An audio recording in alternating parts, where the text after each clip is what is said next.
Welcome back guys to a new Lorcana video with Ali G, and in this video we will be reviewing the latest cards revealed by Ravenburger from the new coming set Azurite C.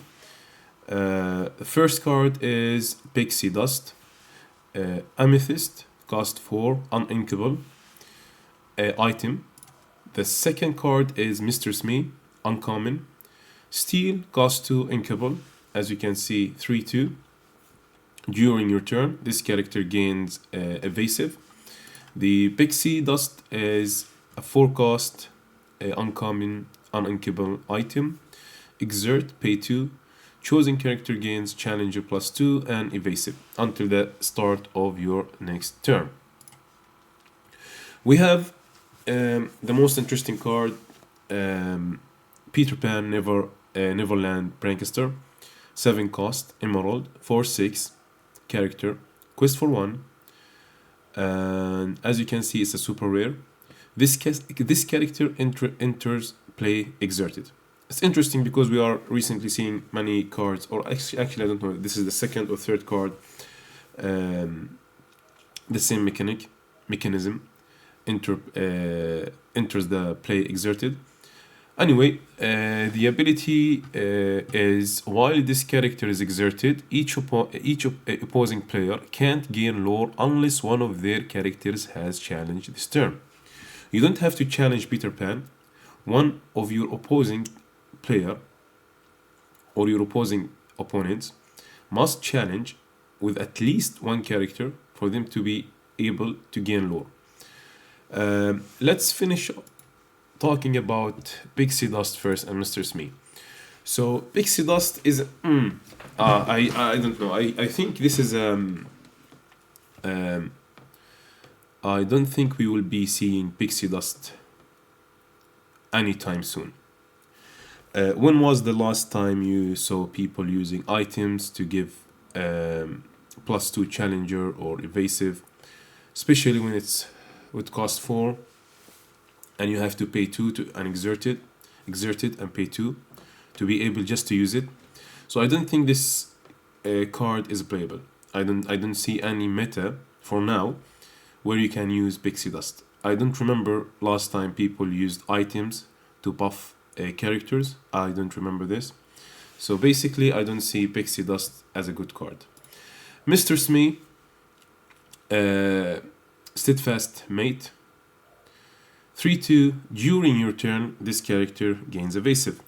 Again, you don't have evasive on your opponent's turn, so he can just basically challenge it with any characters, take it out. So if we go to Dreamborn and see the current Mr. Smee, which is the 3/3 Steel as well. Smee. Mr. Smee, cost 2, Steel, 3/3. At the end of your turn, if you don't have any, if at the end of your turn, if this character is exerted, and this one is quest for 2, this one quest for 1. So a huge difference.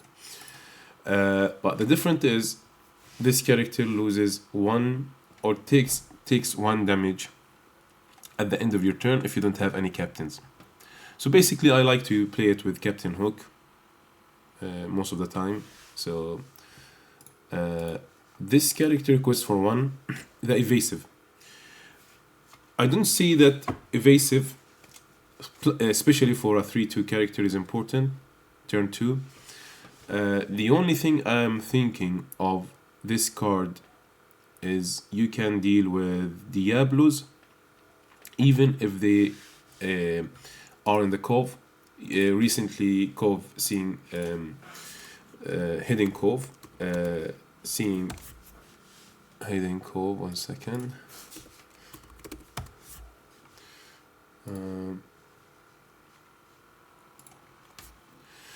We've been seeing Hidden Cove in many, even competitive play. Basically, this is a 1 cost location. Cost 1 to move characters, and willpower is 6. You don't gain any lore from it, but characters inside the Hidden Cove gain +1/+1. So people playing it with Diablo, taking it out from range of fire the cannons, babooms, storm, rage on. Some cards which they can deal with 3/3 characters. So the only thing I see Mistress Me is good at is just challenging maybe Diablo in Hidden Cove. So you have to ask yourself how many times you will be playing against Diablos and Hidden Cove at once. I prefer to have Captain Hook on board with Smee from the same Smee, the 3/3 Smee. I prefer to have this Smee.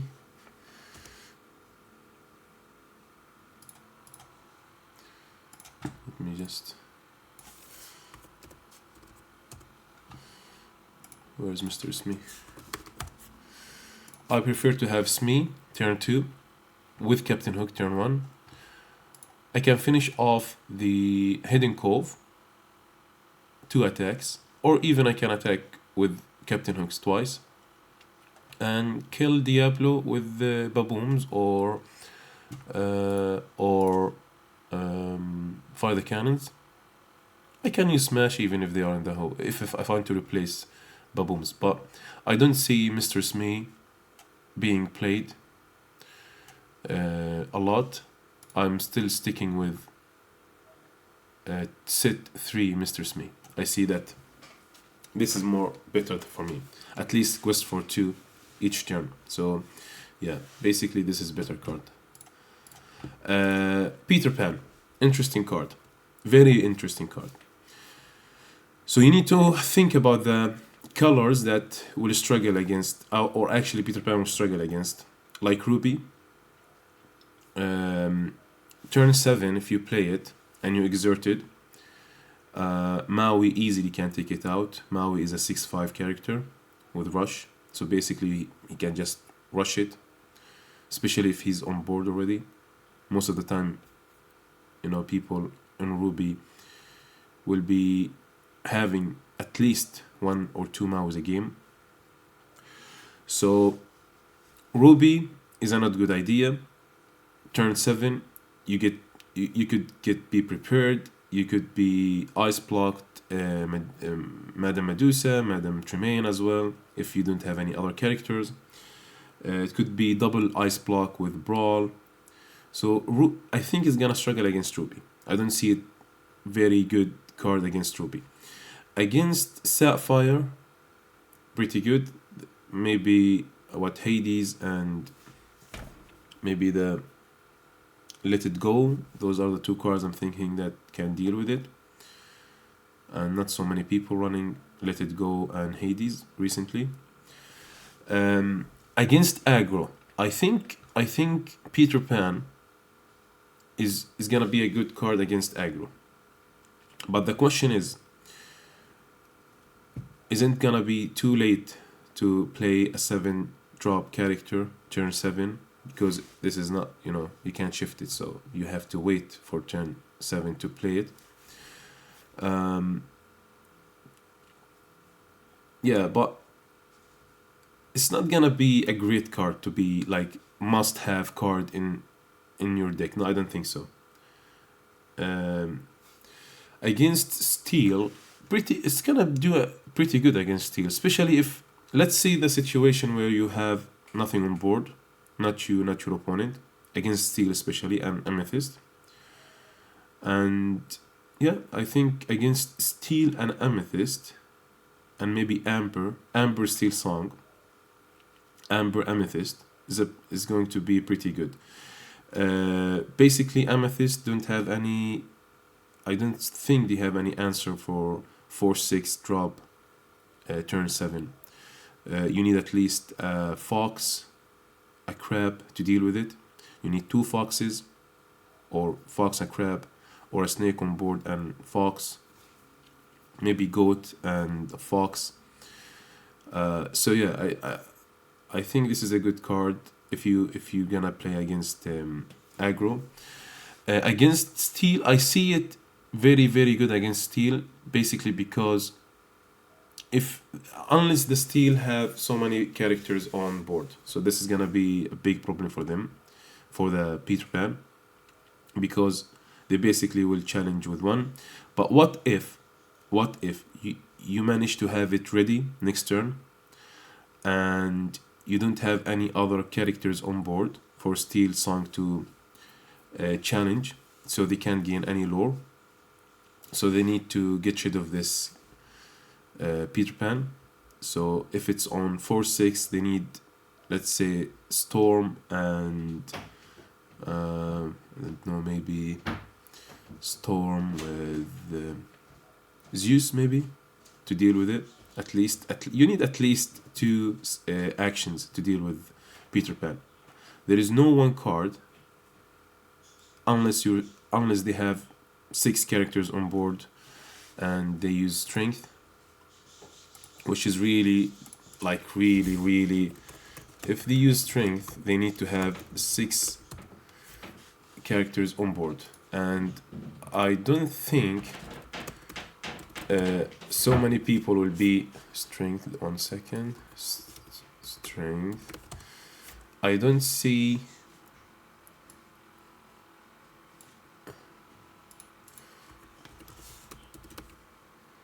strength of raging fire. So deal damage to chosen character equal to the number of characters you have in play. Most of the time they manage to have 6 characters on board, but if they don't have, I don't see them dealing with Peter Pan. For me, this card is too slow. I don't think that I will be playing it at the current meta. I don't think so. It's too slow for me. Most of the time when you reach turn 7, turn 8, it's almost the end of the game. Almost. Unless you're playing against Ruby Sapphire. And Ruby Sapphire, late game, there is no way you can beat them. So that's my thought of Peter Pan. I don't see it as a good card for now.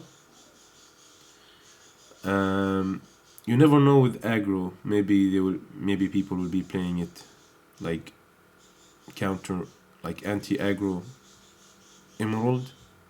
It can be with, especially with Reckless, giving Reckless to other characters, slowing down the questing. Yeah, it can be, but for now I see this card is a bit slow for me, and I don't see it like very good card, especially late game. So many cards can deal with it, and if you're playing against aggro, it's almost like too late. So yeah, so these are the cards that been revealed by Ravenburger. I don't see any good cards, like